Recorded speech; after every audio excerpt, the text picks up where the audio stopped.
Hey everyone and welcome. So you're thinking about learning Mandarin, but man, it feels kind of intimidating, right? Well, you are in exactly the right place. Today we're diving into the HSK-1. It's pretty much the perfect launchpad into the world of Chinese, and it's designed to give you a really solid, confident first step. Let's get into it. Starting any new language, especially Chinese, can feel totally overwhelming. I mean, where do you even begin? The characters, the tones, the grammar? Well, the great news is you don't have to just guess. There is a clear, structured path made just for beginners, and that's exactly what we're going to break down today. And that path, it starts with something called the HSK, which stands for Hanyu Shuiping Kaoshu. It's basically the global standard for measuring your Chinese skills. And HSK Level 1 is your entry ticket. Now, don't think of it as some scary high-stakes exam. Nope.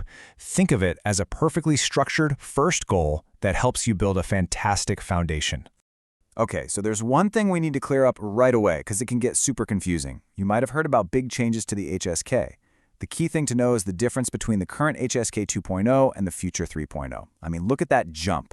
The new one goes from 150 words all the way to 500, and it adds speaking and handwriting. So for this explainer, we are focusing on the HSK 2.0.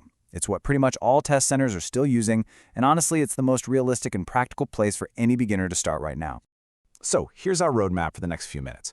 We're going to decode the exam, cover the exact vocabulary and grammar you'll need, look at some smart ways to study, lay out a 6-week plan, and then wrap it all up with the most important takeaways. All right, let's kick things off by demystifying the test itself. What are you actually walking into on exam day? So the first thing that should jump out at you is just how manageable this whole thing is. The entire test is only about 40 minutes long, and it's split into just 2 sections, listening and reading. Each one has 20 questions. That's it. No writing, no speaking. It's purely designed to test your basic understanding. And how much do you need to understand? Well, this right here is the magic number, 150. That's the entire vocabulary list you need for HSK1. It's a small, super focused list of the most common words, which makes it a totally achievable first goal. And honestly, this might be the best part for anyone just starting out, anyone worried about memorizing all those characters. On the HSK1 test, every single Chinese character has pinyin, the romanized spelling, written right next to it. This is huge. It means you don't have to have all 150 characters perfectly memorized just by sight. The pinyin is always there to help you out. Now for the fun part, the vocabulary. These 150 words aren't just random. They are the absolute building blocks for talking about your everyday life.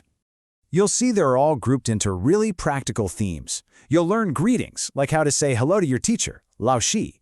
You'll get numbers and time down so you can talk about today, which is Jingtian, and you'll cover all the basics like family, food, and places like your shui xiao, or school.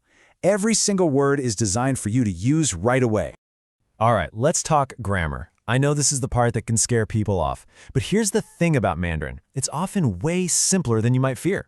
If you've ever struggled with verb conjugations in Spanish or gendered nouns in German, well, good news. Chinese grammar is all about logic and word order, not a bunch of complex rules like that. So, the most crucial thing to remember is this golden rule: subject, verb, object. And guess what? That's just like in English. If you can say I love you, you already understand the fundamental structure of most sentences you're going to need for HSK1. Let's just take that classic example. We've got our subject, 我, which is I, then the verb, I, for love, and the object, 你, you. Put them together? Well, 爱你. It's a direct logical flow that should feel really familiar. And this super simple logic, it just keeps going. To make a sentence negative, you just pop in the word 不. Want to turn a statement into a yes or no question, just add ma at the very end. And to show that something belongs to someone, you use the particle 的. If you can master just these few patterns, you've already unlocked a huge amount of what you can say. Okay, so we've covered the what. Now let's get into the how. How do you actually prepare for this thing efficiently without wasting your time? Here's a simple system that just works. First, make vocabulary a daily habit. Use flashcards, use an app, whatever works for you. Second, practice active listening. Remember, listening is half the test, so you've got to train your ear to the sounds and tones. And third, take mock tests. They're your single best friend for getting comfortable with the format and the timing. And just as important as what to do, let's talk about what not to do. These are some super common pitfalls. Please don't ignore tones. They are absolutely essential. And while pinyin is great, don't use it as a permanent crutch. Try to focus on using whole phrases, not just memorizing abstract grammar rules. And this one's big. Don't be afraid to sound imperfect. Just trying is way more important. Lastly, really prioritize listening. It's half the battle. Okay, to pull all this together and make it feel concrete, here is a tangible roadmap that can get you ready for this test in just 6 weeks. So in your first couple of weeks, you just focused on the fundamentals, pinyin, tones, and your first 50 words. Then, in weeks 3 and 4, you really start to accelerate, learning 75 more words and starting practice exercises. By week 5, boom, you've learned all 150 words and you're ready to try your first full mock test. And that final week, it's all about practice, getting your timing down, and building that confidence. This is a totally achievable timeline. So after all that, what are the most important things to keep in your head as you get started? Let's just quickly recap what truly matters. First, see HSK1 as a confidence builder, not some impossible hurdle. Second, focus like a laser on those 150 core words. They are your ticket to passing. Third, get that simple subject-verb-object grammar down, because it unlocks almost everything. Fourth, remember that listening is literally half the test, so train your ears. And finally, make mock tests your best friends so there are no surprises on exam day. Because at the end of the day, HSK1 isn't the destination.